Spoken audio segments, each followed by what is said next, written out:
Banana and Bears Rugby Pod. Yes, we're there. We're there. Because yeah, you're pitching your ear up there like, are we going, Tom? Are we going? Welcome, everybody, to episode 4 of Banana and Bear Rugby Podcast. She's had a capeless over there. And Tom and Andy, how you keeping? Although, if you watch the videos, you'll see that Andy Farrell, and it turns up as whoever. Yeah, she identifies as Andy Farrell today. So, can you do your best? Can you do your best Wigan accent? Let's hear it. Come on, you lived and played in UK. Let's hear your best Northern English accent. But I wasn't so northern, you see. I was more Midlands. That's actually good further south than Midlands. Oh, sorry, that's from that's where it breaks a little bit. That's perfect. That's good enough for me. That's good enough for me. I used to be way better at accents. I lost it. Do you know I lost it? It's practice. It is absolutely practice. I've only started getting good again because I've been just piss taken, and I do another podcast where I get pushed to do accents all the time, and I've started to slowly get better at it. But I have. Do you know those like one phrase that you know you can get right, and then it's the switch. Yeah. An Andy Farrell phrase to switch me over. Mine is from I don't know if you ever saw it before. For doing a Northern English accent, if I want to switch properly into it and need that phrase, it's called "Half Day Out with the Undertaker," and it was from a fella called Fred Dibnah. I don't know. Did you ever have you? You probably have never come across Fred Dibnah. He used to be these old TV shows. It was like a documentary following this kind of flat cap steeplejack guy around like Hull and Wigan and Bolton. All right.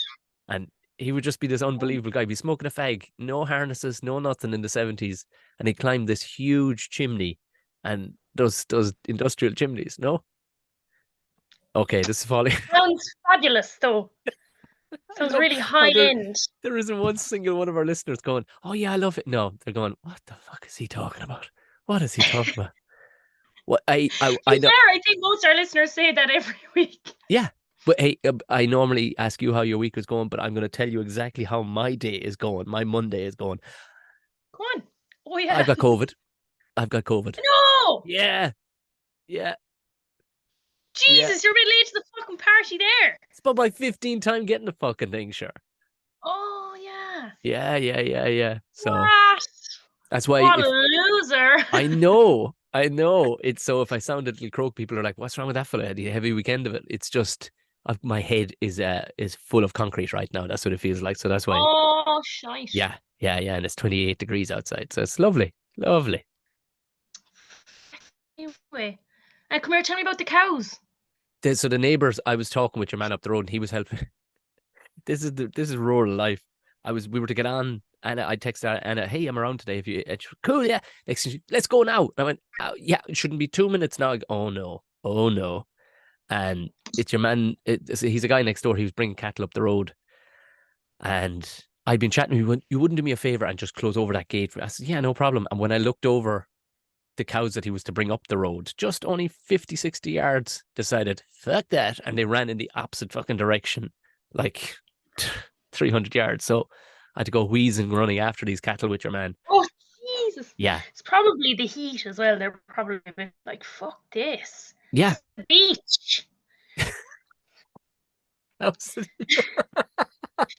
They're there with their snorkels and boogie boards, and they're like, fuck's sake, I just want to make sandcastles. I want to make sandcastles. That's a bit sad though. I feel like cows in Tipperary have never seen the beach. No. I heard a very interesting statement / fact the other day. Cows don't know that sharks exist. Just putting that out there. They don't know they exist. Do you know the cows at the end of the film The Field? I'd say they might know sharks exist if they survived the swim long enough. Yeah, well, how far do you have to swim off the coast of Clare to find a shark is the question. But they're in. Sharks around all right. Like a basking especially shark. If there was snakes swimming in I'd say they were gobbled up. I know it's a fictional ending, but don't ruin it on anyone hasn't seen The Field. What a classic film. My friend was an extra in it. I love meeting her because we always just talk about the film. Are you joking? What? Yeah. She's like a little girl standing up on the bench when they're all in the community hall. Gone, Yeah. but not forgotten, Flanagan. What a film. What a film. The Yeah. woman will get £50 for her field, the silly woman. Such a line, the silly woman. It's like, she's going to rinse you for the price of that field, actually, sir. You I need to joking watch me? it again. Brush up on my field quotes. Well, the friend who was in the film, she calls me Bird and I call her Bull. Bird. Well, Bird is, I think Bird was actually the exemplary actor in that. John Hurt. Unbelievable. Oscar-winning performance, like. Yeah. How's your week been? Why are you in another country? Are you home? Are you I'm in Malla. Yeah, I'm at home in Mallow. Because it's 37 degrees in La Rochelle, so I came home to sleep. Jesus Christ. No, that's not actually why. I just have a few bits going on, so I'm in Mallow today, doing bits and bobs flat out. So that's what I was saying. We need to record the pod before my mother invades. So while she's out, I thought it was a good time. That's why I was like, come on, quick. And that's when the cows decided to escape. So we'll see if Eileen sticks her head in here now in a minute. But how's my week? Grand, same old stuff. Productive enough, I hope. So be back to La Rochelle on Wednesday. Was due to go down to Bordeaux on Friday night to watch like the New Zealand and France game in Bordeaux and then be there for the game on Saturday.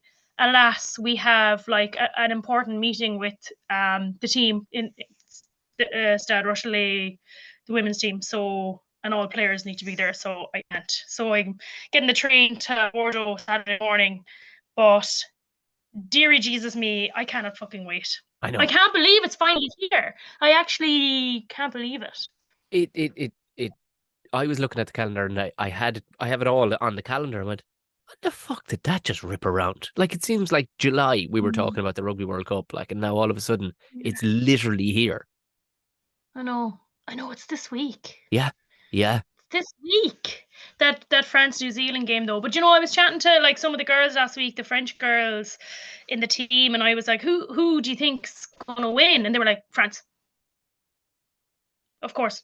Not a backward step, like, just definitely France. And I was like, really? Like, even, there was no like, I think it'll be tough, but I do think France will do it. There was just like, no, like, France are going to win, like, that. So there's no, like, no. Like, genuinely, I don't think they think that any other teams are coming up. No, I think they just think that this is a deserved thing because they're hosting it and they've been playing so well. It was a crazy response. Like, I haven't even heard Irish fans speak like that. Or the only other people I've heard speak like that are South Africans, I'd say. It's a very French way of saying it, though, isn't it? Oh yeah, we like, we're absolutely going to win. Or just a one word. Yeah, to have a one word response to basically the most competitive World Cup we'll probably ever have seen, and theirs was just like, yeah. And then I was like, really, even with the injuries, yeah, that's it. So that's a good tip there from the girls. Well, the only other like people, like fair weather fans, like my mother-in-law, sure, she knows nothing about rugby at all, but she just at the beginning of the Six Nations, she was like, "Oh, Ireland will win that." And I went, yeah, but there's a lot. Jesus, I mean, there's a lot of steps before they'll win it. And then, like, but with no knowledge at all, she was just saying it to be a fan of Ireland. But that's what I was saying about the kids. The kids who think Ireland's number one. That's fine if you're a fair weather fan, and there's probably a lot of Irish fans who haven't been watching, the other games and the other upsets. Probably a lot of Irish fans that think Ireland are going to win, which they might. Don't you maybe. Don't you be doing that. Sorry, which they might, full stop. But these girls know their rugby. Yeah, like, that's what's sticking out for me, is that they're rugby heads and they're absolutely 100% we, Anna, we're going to win. Jesus, wow, interesting. But you have to imagine if you were a Kiwi, you'd have something to fucking say about that. In all fairness, it's not like they're rocking up against, Yeah, I'd be interested in watching the game because I'll have to watch the game with them then on the Friday night. Just in a little room next to where we train. They're just gonna throw on the match and we'll all watch it together. So I'll be watching it with them. So I'd be interested to see how they get into it and how they enjoy it, and if they're nervous or if they're just like,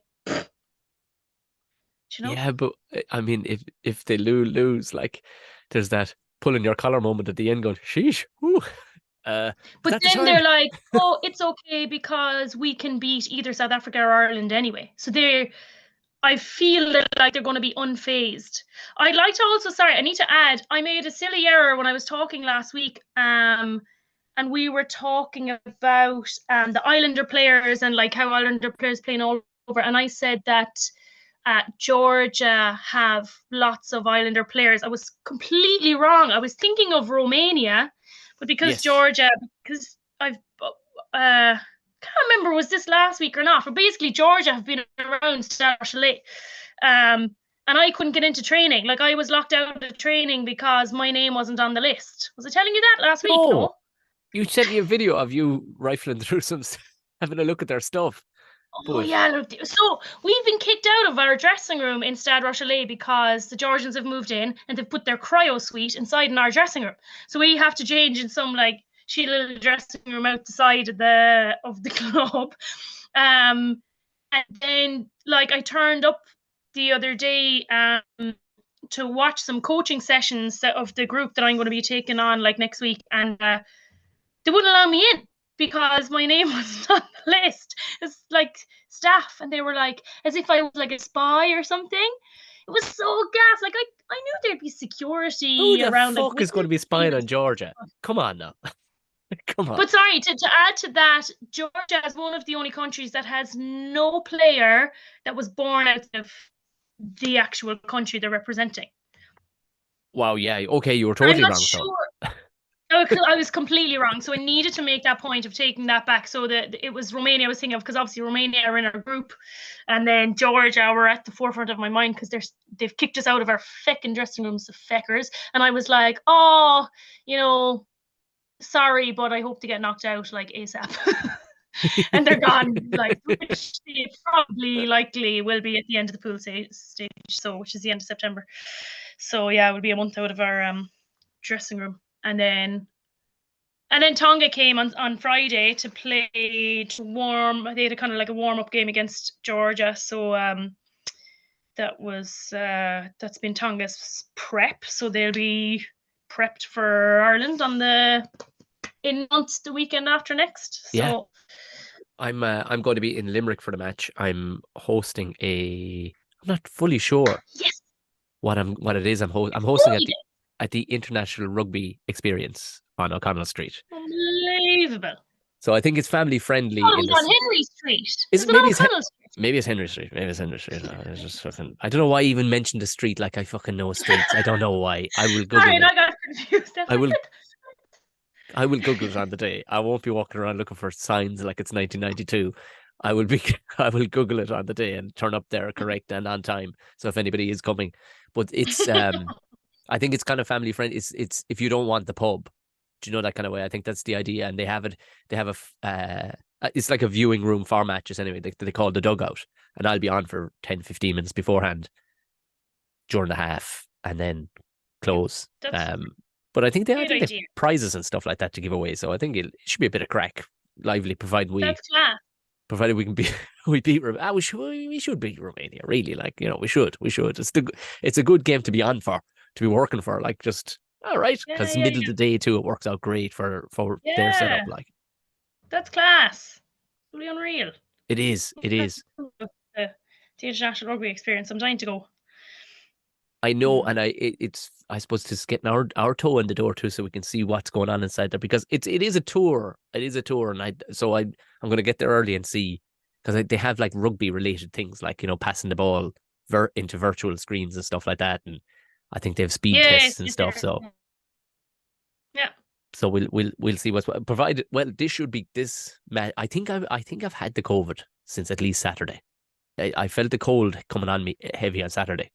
And I wasn't even gigging this weekend, so I definitely got it off the child or the wife. So. Oh yeah. So that should be all wrapped up. Is the little fella go back to creche? Yeah. So they're back at preschool, and she nearly, like, he was going, I don't think I'll go back to school. We're like, no, you're going back to school, all right. We sure sat him in the car, didn't think anything more about where he was being driven to, and turned up. He goes, "We're at school." Class. And I turned, and he was gone. out the Yeah. gone. Just Yeah. hey, take your bag with you. Oh shit, comes running back for the bag, gone again. So just like if you see people that absolutely love their job, these preschool teachers, like Mm. they just wait for the summer to be, they can't wait for the summer to be over to see these kids. Sure, I mean it's class. You're going in, Ah, getting in, eating biscuits, and drawing and painting all day, and then you have a yeah. dance at the end of the day, like, and you play outside in the mud and the sand and stuff like that. There is no downside to his day when when he's over there at that preschool. So, and there's only a handful of them because it's a country school, so they get loads and loads of attention. Yeah. Class. Oh, Yeah, the days. yeah. I'll be with the days. God, we shot a promo as well at the weekend, a very tongue I in was going to say you cheek. shot a pigeon. Go on. No, I not in a while, but we shot a promo. It's kind of tongue in cheek to look like. So we've booked in. I'm doing the Excel Theatre with my new show in November in Tipperary Town, which they wouldn't be known for putting on a lot of stuff. But they're Was starting this? to. Well, was this the place you were telling me? Like, there's a gorgeous like gig center there, for doing gigs, but no one uses it.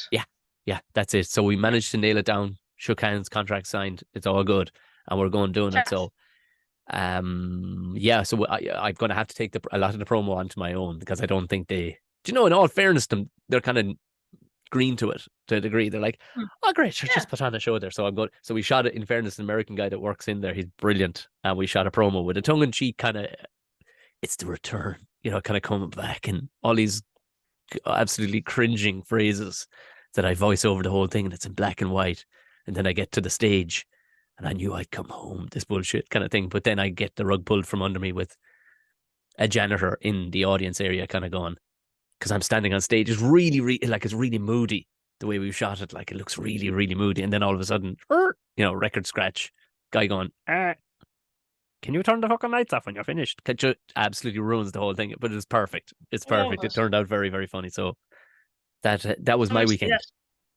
So hopefully this will have wiped clear, and we'll get to Limerick at the weekend. It should, Jesus Christ, it should be gone before the weekend anyway. So failing that, I'd be. Yeah, it should be. Yeah. It will.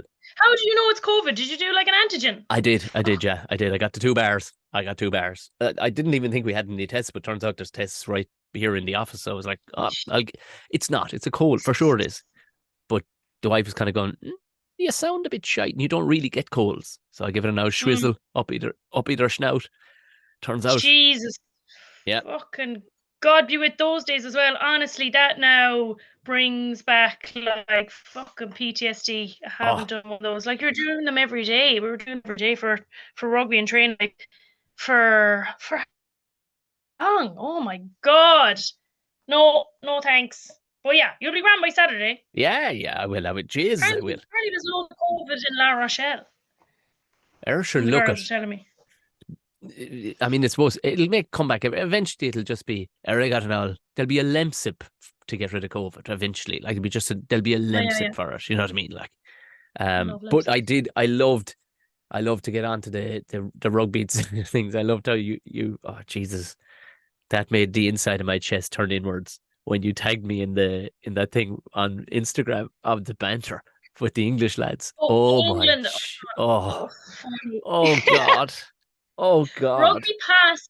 I really like Rugby Pass. Actually, they have great content, but sometimes their stuff is like, well, I don't know if they deliberately were winding England up here, but it's a lot of English journalists, so I think they weren't like, and they were saying, what was the caption? Banter.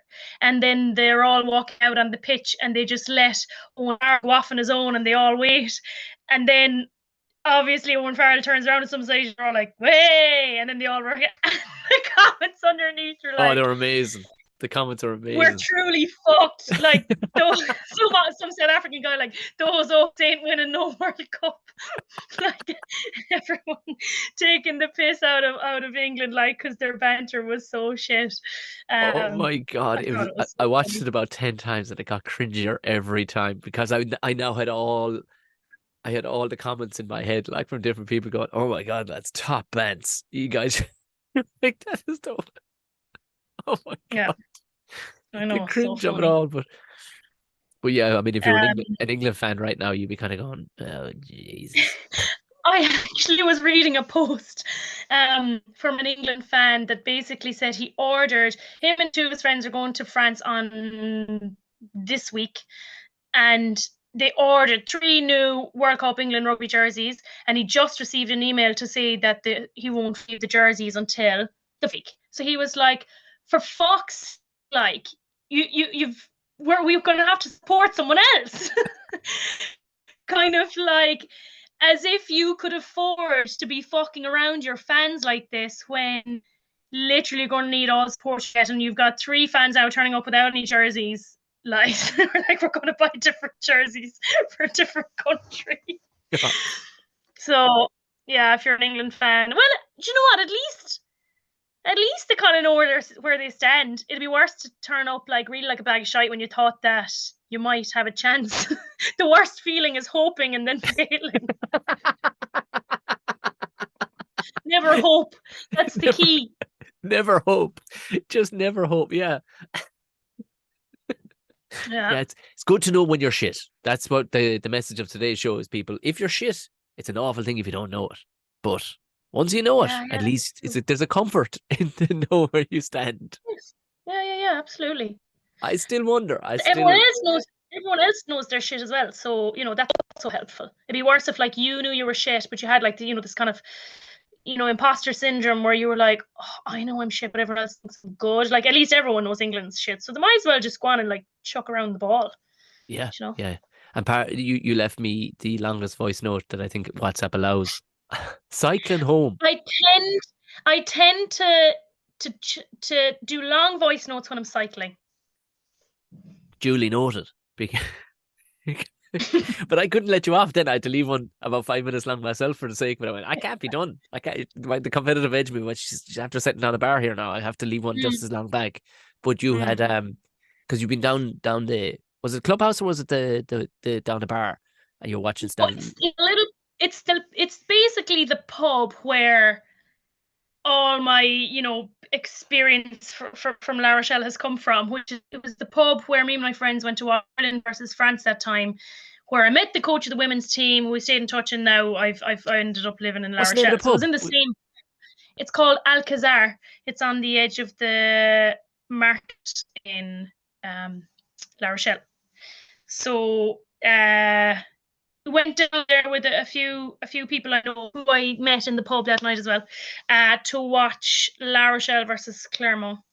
And there was an old man there who was also in the bar the same day I was there. I was even thinking about it, and I was like, I wonder, is that old man dead? There he was, like with his hat, and I was like, there's your man. Like, was he alive? All these like. He was by Jesus. He was grumpy out because so the La Rochelle fans. So and the girls are telling me that I think it's 16,000 season ticket holders actually get to go to watch Stade Rochelle in their home games in their home stadium, and they're doing it up at the moment. So they play. They're playing their home games in a nearby town, which is 200 kilometers away, and they still had 16,000 people Holy there. Shit! And there's a waiting list of 11,000 people to get tickets for La Rochelle games. Yeah. So I was like, "Fuck! I'm never going to be able to see a La Rochelle game." And you play for La Rochelle. You're La Rochelle. Yeah. I know. I never be able to see them play. That's a popular fucking team when somebody else from the same organization can't even get to go see it. Yeah. So but they're renovating their home stadium at the moment, so they're going to add like, I think it's at 700 seats.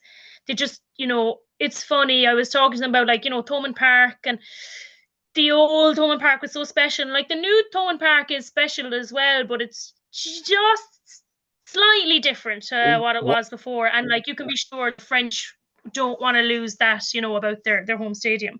Well, why Thomond Park sat okay with me, the new one, was that they went fucking big. Do you know what I mean? They didn't stick on 700 or 800 seats and completely transform the stadium.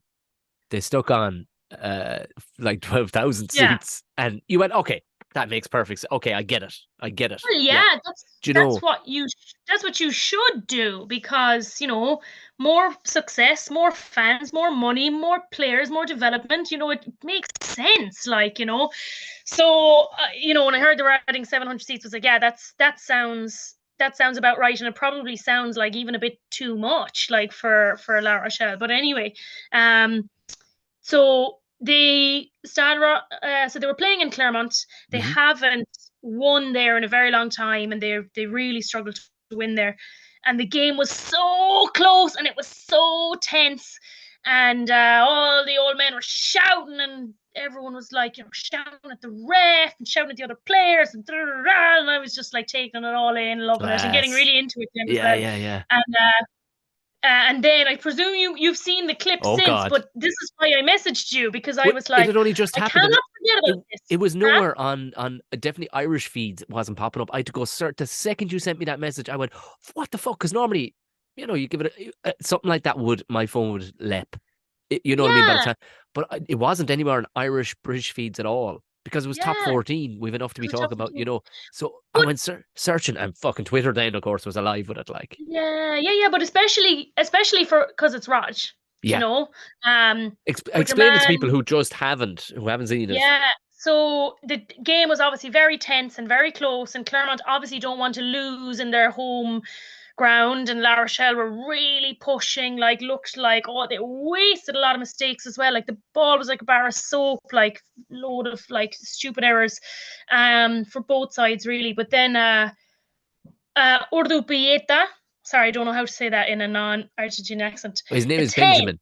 Benjamin, Oh, he you're looks right. about 48, by the He's way. 37. He's He looks 37. every So fucking bit of it. I'll tell you that now. yeah, yeah, yeah. He's younger than younger than Johnny Sexton.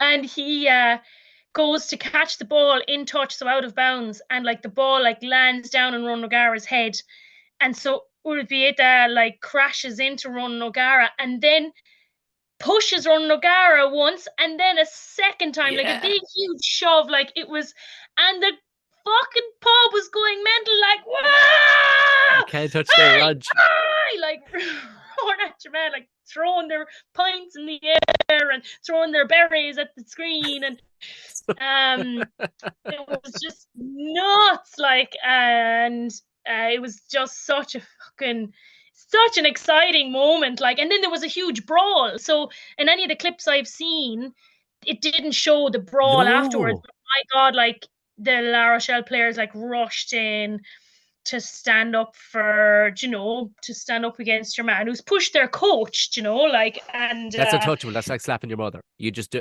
that is absolutely scandalous. That's off the table. yeah. But like Ronan O'Gara is not that well liked in France, Nobody's which you loved in can. La Rochelle though. Oh yeah. Oh Jesus, yeah.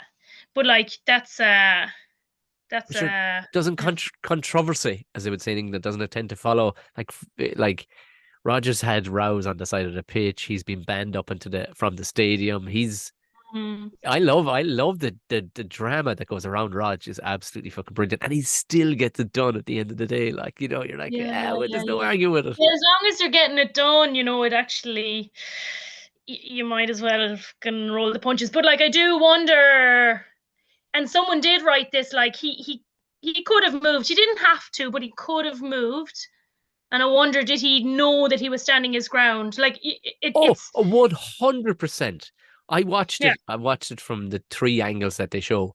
Mm. 100% he dug his heels in. He sees the No, ball coming down and his head. he's Yeah, 100% right to do it. Like, cause in his head, yeah, yeah, Rog is still a 10. He's not. Do you know what I mean? He's yeah, not a yeah, yeah. Declan Kidney. He's not Oh, somebody who that's his part to play. Yeah, he is still.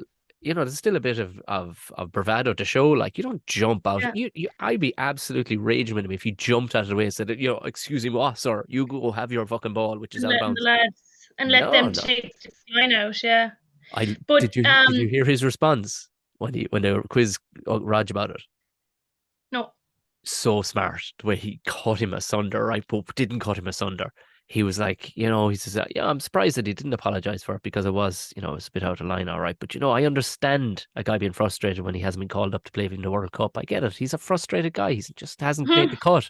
And it's like, oh Jesus. Oh, that's Lol.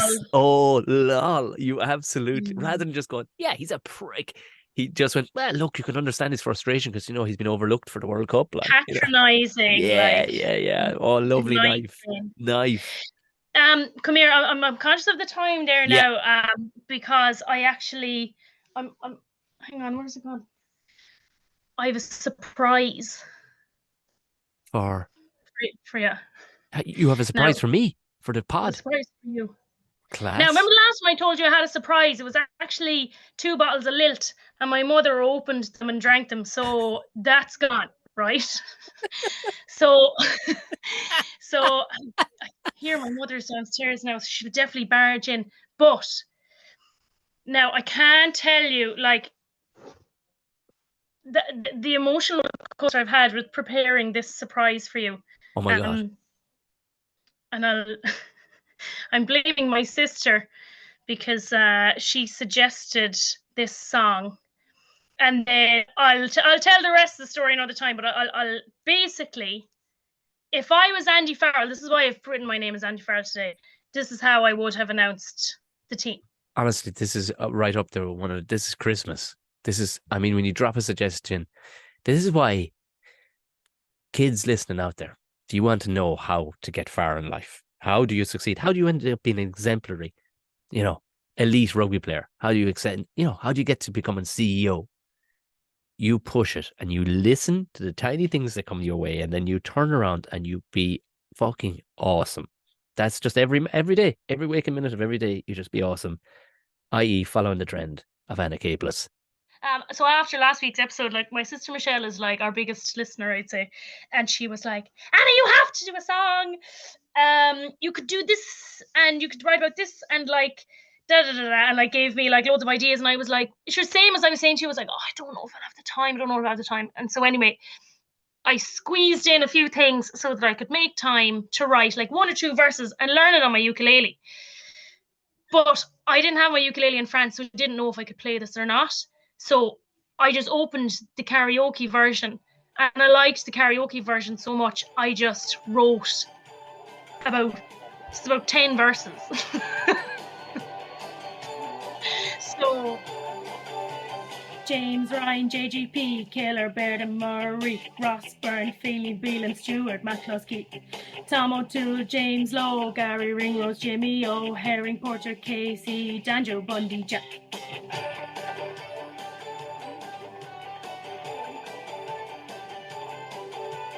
Ryan, Baird and Jeremy, Furlan, Keelan, Hendy, Tig, Byrne, Robbie, Kelleher and Crowley, World Cup 23, Ireland's got a victory, Peter, Elsie, Caelan, Josh, Mack and Johnny Sexton, come on you boys in green, it's the finest team that we have ever seen, the Stade de France and Paris are calling, and the crowd are roaring, and McCannson's scoring.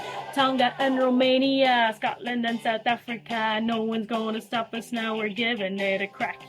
Granuaile, Finn McCool, Westlife Boys on Christy Moore, Maura Higgins, Miguel D, Asby Witch said c'est la vie, Aaron Jumpers, Chicken Rolls, Pints, Spice Potatoes, Michael Flatley, River Dance, who's taking the horse to France, aspire to the Eiffel Tower, come the day and come the hour, hands in the air, ole ole, we're all behind you all the way, come on you boys in green.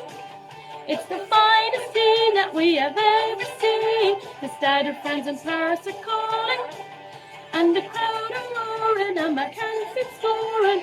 We don't need no Big Ben, Wani, Moffer, Skelton, Inagaki, Colisi, no DuPont or Messi. Look at Razzie, here we come. Farrell's men are on the run. No high tackles, no regards, no mitigating factors. Joxer goes to Stuttgart, Molly Malone and her cart, Katie, Sonia, Roy, Keane pull like a dog in Skibbereen. When Irish are winning, our Irish eyes are smiling, Irish hearts are beating, there's nothing like the feeling. Come on, you boys in green. It's the finest team that we have ever seen. The Stade de France and Paris are calling, and the crowd are roaring, and McCannson's scoring. James, Ryan, JGP, Keller, Baird and Murray, Ross, Byrne, Finley, Beelan, Stewart, McCluskey, Tom O'Toole, James Lowe, Gary Ringrose, Jimmy O, Herring, Porter, Casey, Danjo, Duffy, Bundy, Ryan Bear, Jeremy, Furlong, Keenan, Hendy, Tyburn, Robbie, Kelleher and Crowley. Come on, you boys in green. It's the finest team that we have ever seen. The Stade de France and Paris are calling, and the crowd are roaring, and McCanson scoring. Rugby World Cup 23, Ireland's got a big dream. Peter Earlsey, Johnny Sexton, Caelan, Josh and Mack. Tonga and Romania, Scotland and South Africa. No one's gonna stop us now, we're giving it a crack. Take my hand and start the fun, we know we are. We're number one. If Paul O'Connell dreams to dare, he can take us anywhere. The spire to the Eiffel Tower. Come the day and come to your hands in the air. All I we're gonna go all the way. Come on, you boys in green. It's the finest team that we have ever seen. The Stade de France and Paris are calling, and the crowd are roaring, and McCanson score and score and score and score and score and score and score and score and scoring. Come on, you boys in green.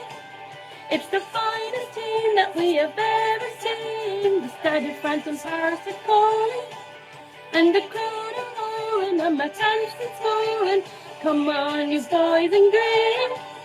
It's the finest team that we have ever seen. The Stade de France and Paris are calling, and the crowd are roaring, and McCanson scoring. Come on, you boys in green.